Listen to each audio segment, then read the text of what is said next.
navazané stroje v rámci naší historické expozice v podání dobrovolných hasičů, kteří nejenom, že jsou schopni, když je potřeba, svým profesionálním kolegům kdykoliv pomoct. Někdy často jsou vlastně na těch místech té nehody nebo havárie, oni jako první pomáhají při povodních a tak dále, ale kromě toho všeho, že jsou to fantastiční lidé v tom, co dělají, tak nám restaurují tu historickou techniku. Pojďme prosím jim dát na úvod takovej zkušební co největší aplaus. Takže pojďte pozdravit hasiče Zlínského kraje, dobrý den!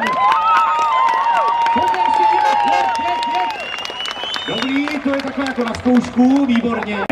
9, 8, 7,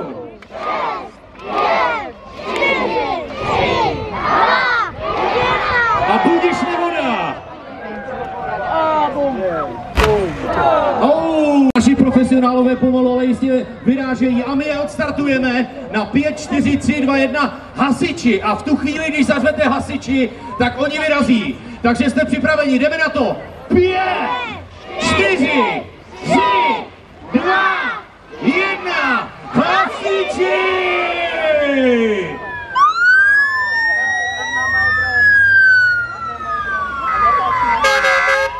Tak, pane plukovníku, a teď už nám řekni, co se děje, kdo přijel, jaký hasiči, odkud a s jakou technikou hlavně? Tak, téhleté ukázky se účastní 2 stanice, a to centrální stanice Zlín a centrální stanice Kroměříž. Kluci ze centrální stanice Zlín, takže spampu. Rozpínáku. A tam máme nějakou metodiku, kde ty dveře povolí nejvíc, nebo ty dveře občas můžou být hodně tuhé? Záleží na typu vozidla. Když je novější vozidlo, tak samozřejmě ty bezpečnostní prvky jsou mnohem tuší. Oproti třeba 120 jezdí, ale i ty starší vozidla je problém to, že oni zase se nám někdy trhají a je to problematika zase pro nás. Ale to prostě ne. Můžete vidět, nyní vlastně probíhá tím vysokým tlakem vytváření toho otvoru. Kluci použili abrazivum, aby se lépe dostali přes ten daný otvor. Ještě stále řížeme. Je hrozně důležité, aby ta kopra zůstávala na tom samém místě, aby vlastně ten největší tlak na to řezání tou vodou a tím abrazivem prošli skrz. A už je to tam. Tak, nyní by dokázalo pochlazení. Ať už v jízdě, v pohybu, anebo statická. Dobrý den. Dobrý den, já vás tady zdravím z Kroměříže na výstavišti při Dnech hasičů Zlínského kraje. To, co teď uvidíte 2 dynamické ukázky. Jedna je tady s Titánem.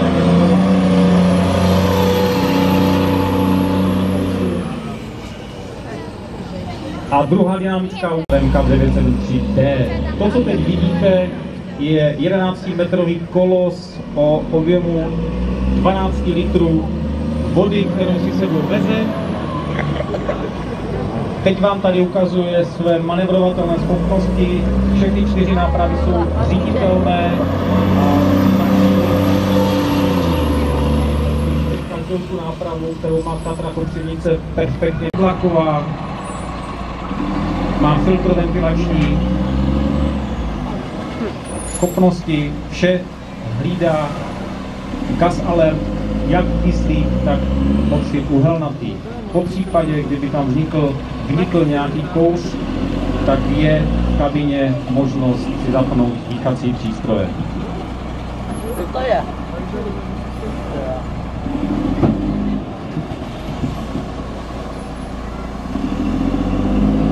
Tato technika je vybavena přední a velitel vozu, který vám teď ukáže, ten obsluhuje veškeré stříkačky a všechny prvky v tomto vozidle. Přátelé, jsme zvědaví, dron je podezřele blízko, ale já si myslím, že naši profíci s dronem to zvládají. Vy, kteří jste tamhle vepředu, tak vy to možná budete mít i s lehkým kropením, ale to je taková pohodička. Ten dosah je neuvěřitelný a okamžitě je vlastně Titán schopný akce. Velmi důležitý. Dá se říct, že to tak je, samozřejmě musí mít ty technologie a musí být schopni nám vystříct ve všem.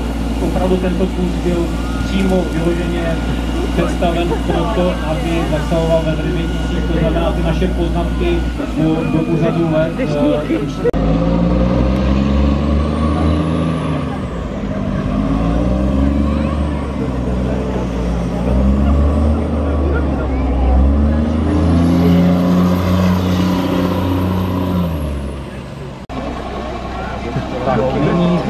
všechny stříkačky, co má, všechny laptopové proudnice, jak to vrchní, tak to spodní. Na 6000 litrů najednou vystříká. Uvidíme, kam půjde vítr, uvidíme, kolik lidí bude mokrý.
Která je ještě kolem tohoto vozidla, tak tohle se používá v rámci salavého tepla, které může vzniknout z toho, že bude blízko nějakého požáru.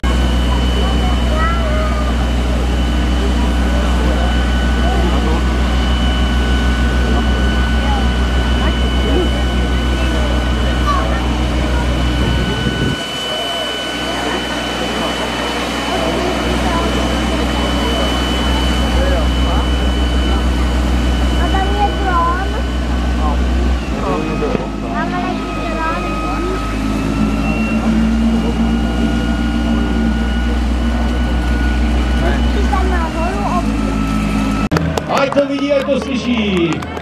Super. Ale polevuje. Naopak přidáme, když to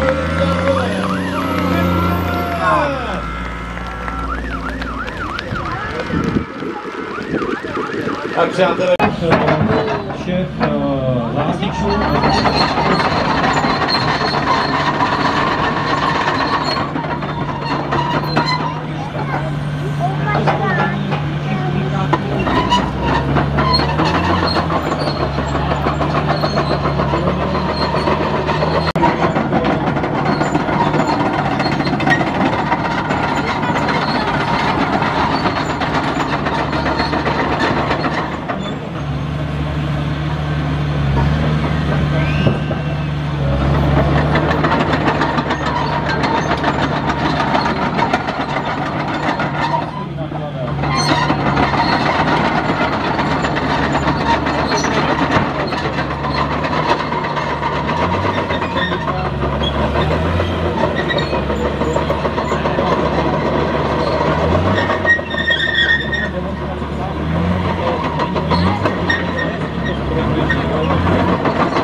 Vyjmenoval těch x vymožeností, které to má, tak Pišta je opravdu jako specialista pancéřovaný, prostě krása.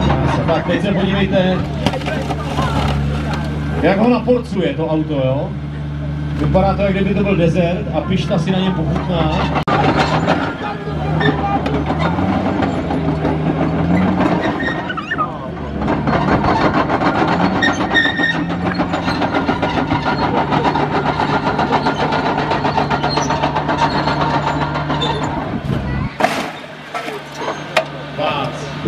Já myslím, že Pištu to baví, že tohle má rád. Obrovská síla.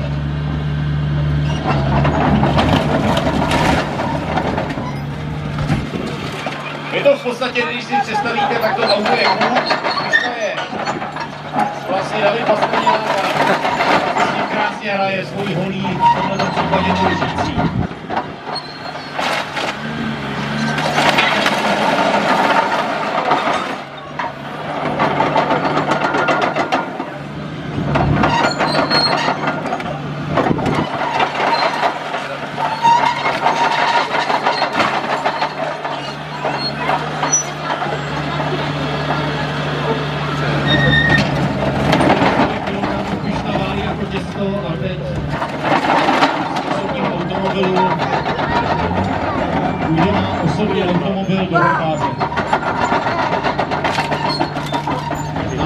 lis.